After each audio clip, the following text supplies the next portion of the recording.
may laman sa tubig, lumiliit na siya.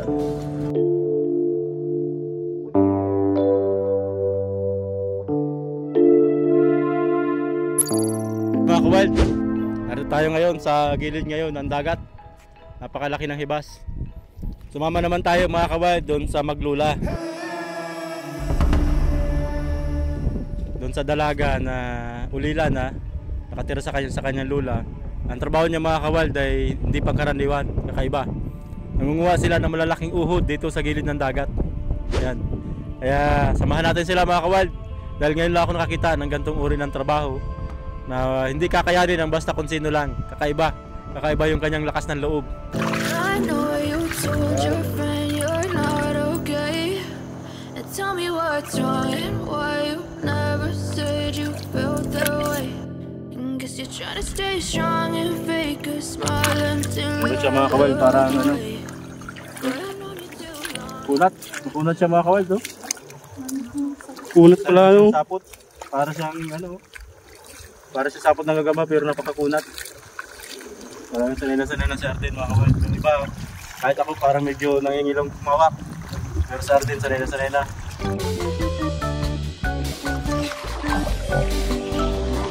Okay yun.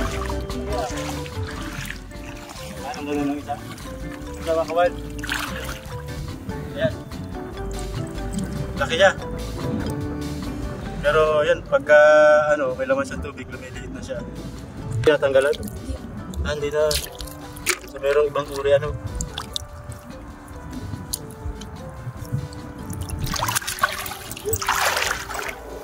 sapot. Dami yung sapot mga kawild, oh. Kunat. Grabe, no? Lagi kong kumabit. Yan, nakapitan niya yung Hindi yata panghuli niya na pagkain, no? Ito, siguro mga kawild.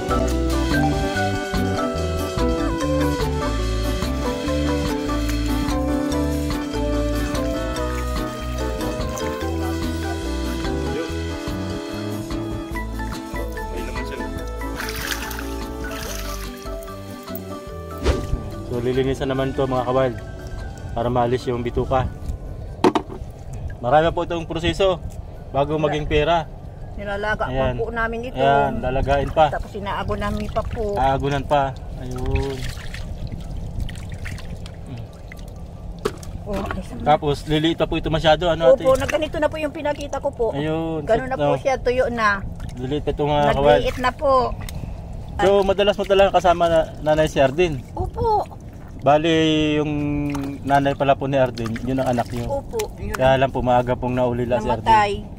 Ilang taon po nun si Arden? Ay, ano na po siya? 13 years old. Ah? 13 namatay si Mama. 13. 13 baga. So ngayon po ay siya na 15. So 2 years, 2 taon na po nakakaraan. Patatlong taon na po ngayon. Patatlong taon na. Ayun. Ako na po ang nagpapaaral sa kanya. Ikaw na po. So lagi mo niyo pong kasama-sama si Arden dito. Siya po. Kaya pala sanay na rin siya po. Masanay na rin siya pag sama-sama sa balatan. Masama ko po siya. At minsan po, lulabay pa ako ng baon. Ayun. Kahit para paano po bagay. Ilan po itong magkakapatid sila, Arden? Yan po ay 6. Nasa akin po ang 5. Tapos nung mga nakaraan na po ngayon na taon, pinadala ko po yung 2 sa kapatid po ng asawa. Manugang po. Ayun. So nandun sa mga tuyuhin, tiyahin. Po, kaya ito punta po nasa sila nasa iyo. So madalas mo sinasamahan, Arden, si Lola mo, pangunguha niya? Opo. Ano pang mga kinukuha niyo dito bukod sa balatan? Kasag sa kapututukin. Ay, mga kasag. Yung ganto. Ito. Ganito po. Ayun. Ito po ang kasag na ganto. Opo. Minsan po pag may manala. Ayun, may malalaki. May malalaki niyan. Yung punggot na raman. Ayun siguro mga kawild. Nanguhuli rin pala ito si Arden ng isang ori ng mga kawild ng alimango na bumubutas sa lupa. Yung baga yun, nanguhuli pala ng si Arden. Tapos ito, babaakin pa po yan, ate. Binabaak pa, hindi na po. Ganyan na po yan. Tapos mapakulo na po ako ng tubig. Binubunto ko na po yan. Pag medyo luto na po, yan, inaagunan ko na.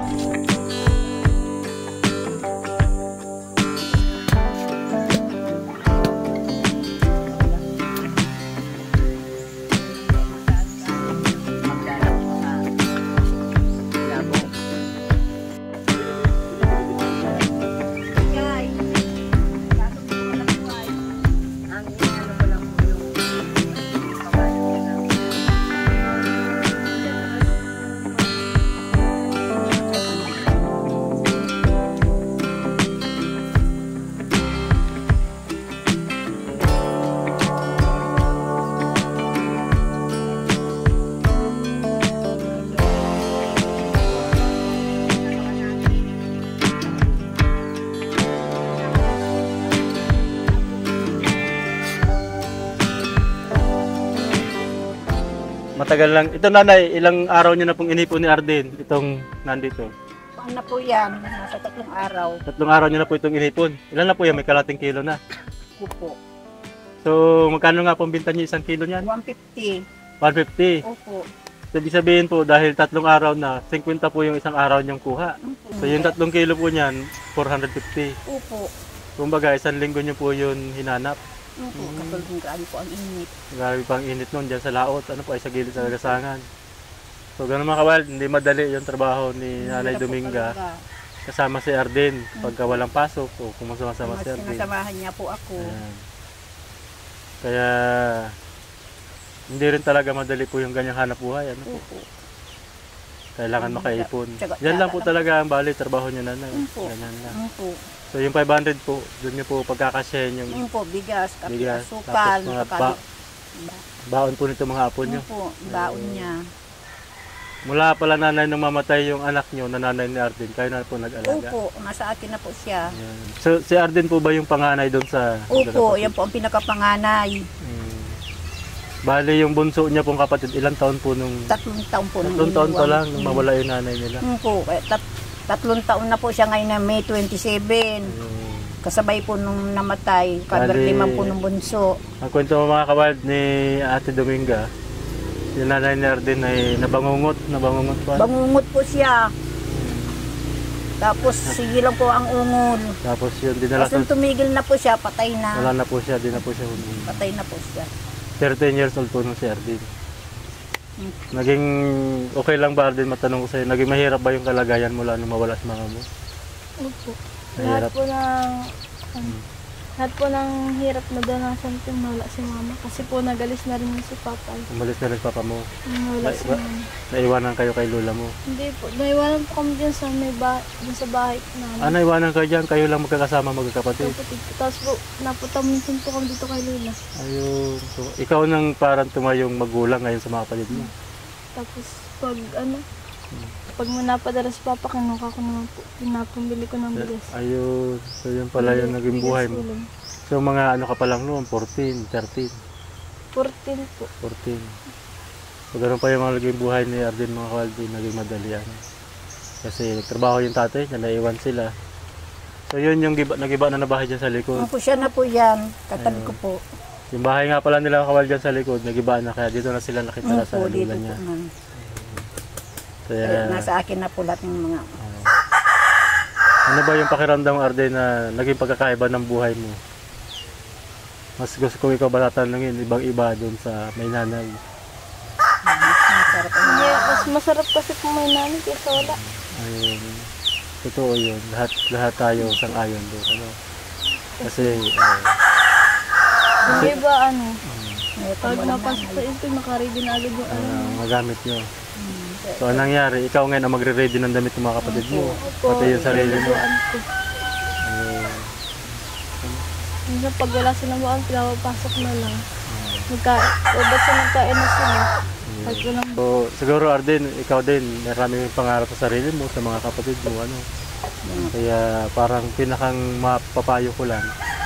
Una, yun, pagbutihan mo yung pag-aaral mo, ano. Tapos, ikalawa, iwasan mo muna yung boyfriend, ano, kasi yan yung sumisira sa buhay ng mga kabataan.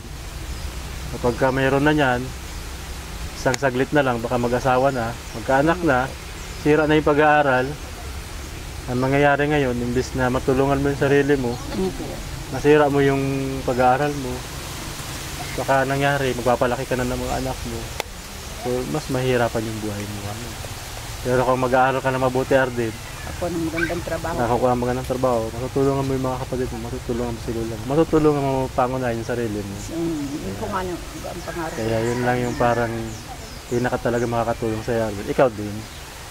Ang totoo, maraming taong dumanas ng mahirap na kalagayan.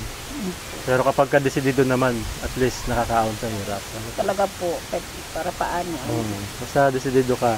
Kumbaga, unang-una, dapat may disiplina ka sa sarili.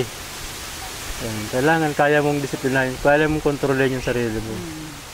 Ikalawa, yun, yung pagiging porsigido. Kailangan, porsigido ka, matupad mo yung pangarap mo. Ano man yung pwedeng nararamdaman mo, kung nangyayari sa paligid mo, kapag porsigido ka, pwede, may pagpapatuloy mo yung mga plano mo sa buhay. Ano, Arvin? Mabuti nga sa'yo, kagaya mo, hindi ka nahiya na ganyan yung trabaho mo. Ano? Kasi unang-una, yan naman talaga yung tayo kung ano yung pinapampakain sa atin ng magulang natin, lulot-lulaman natin, hindi natin dapat ikahiyaan. Kasi doon tayo nabubuhay. Pagkasama ko po nga siya, matyaga po siyang nagkukuha talaga po ng balatan. Maalam po ako, puno na agad yung timba niya. Opo, ayun. Napakasipag talaga ni Arden. Ano? Sana, mapagpatuloy ni Arden yung pagiging matulungan niya sa'yo. Matanong ko lang, Arden, anong pinakang kurso sanang kukunin mo kung sakali magpapatuloy ka sa pag-aaral? Criminology. Yun. Okay, bakit naman yun na naisip mo? Parang marami kang gustong hulihin, Ayan. Okay yun, sana nga matupad na yung pangarap mo, Pero di ka naman nalulungkot, Arden, sa kalagayan mo ngayon. Nalulungkot. Nalulungkot ka? Ayan. So naglalabandera po ako, binibigyan ko ng baon ng kapatid ko. Naglalabandera ka? Ayun. Minsan Ano pang minsan mga parang nagiging sideline mo para naglalabandera, tatabo dyan. Tatabo? Binabayaran ka pagkatabo? Ayun. Tapos binibigyan po ako ng pera. Yung iba, binibigyan ko ng kapatid ko. Tapos yung pera po babayad ko sa school ng mga bayaran. Bayaran mo sa school. Ayun. Ayos, napaka-porsigido nito mga kawal. Pag wala akong pasok, natabo kong dagsa, nawala kong plato, nakakuha kong kahoy sa taas. Mga ka ng kahoy? Mga kahoy gulay, panggatong? Minsan po pag napunta ko dyan sa bundok, pag bababa ko may mga kahoy na pa kumbit-bit, gulayin nyug. Ayun. May bundok ba dyan? Tinatawag bundok? Pupunta ka doon. Hindi naman delikado doon. Muntik may ahas pa. May ahas, pagbuklat ko dun sa may Pero wala naman siyempre pagbabae kasi. May mga kasapal mo akong bata nun. Ayun, mahirap lang yung may mga masasamang tao. Sumpungan nyo dyan sa bundok. So yun yung delikado, lalo sa mga babaeng kagaya mo. Mga kawal, bali para makatulong tayo ng kaunti kay nanay sa kay Arden. Kasi napakainit ngayon, ang init po Opo talaga. Kasi ang hirap maghanap po nung tinatawag na balatan. Ayan pa po. So sa 500 kumikita, sa isang linggo kumikita si Nanay Dominga ng 500. So yun, para makatulong tayo sa kanila, bigyan natin si Nanay ng ito. Nanay, bali po ito? 3,000 po ito, Nanay. Marami pong salamat po at makakabili na po kami ng bigas po sa kapurong gamot. Ayun. Para sa mga apo ko rin po ito. Arden, pambaon mo to sa school. Wala na po. Para kayo pambaon ka kung sakaling may bibilin ka sa school. Kaya po kahit pa ako may naramdaman po, nagtsatsaga po talaga ako. Last na nga po itong iniinom ko. Hindi po nga nainom pa kaninang maga. Ayun, so last na po yung gamot na last na po yan. Salbutamol po ito sa hika, sa asma. Kahit medyo masama pakiramdam ko po, nagpipilit po ako ng pagbabalatan. So yan sa nanay, una, makabili ka ulit ng gamot mo. Ikalawa, makapagpahinga kayo kahit marami pong salamat po sa inyo. Opo. Kahit po ako, marami na po akong mabibili nitong gamot pangbigas po namin. Ayan. Ikaw, Arden, anong masasabi mo? Maraming salamat. Bakit? Maraming salamat po sa inyo. Ayan, sana tumulong pa sa inyo. Matulungan po. So yan lang yung matutulong namin ngayon, pagpasensyahan nyo, Maraming salamat. Sige. Salamat po. Anong naisip mo? Parang muna. Salamat po. Salamat po sa panonood. At maraming salamat. At kung mayroon pong gustong mag-sponsor, tumulong po kay Arden, kay Lola Dominga. Ayan po, kontakin niyo po kami diyan sa nakapin na comment sa baba. Salamat po. Salamat po, marami pong salamat po. Ang ganito pong hanap buhay po namin, pagbabalatan po. Sa sobra po namin hirap. Marami pong salamat.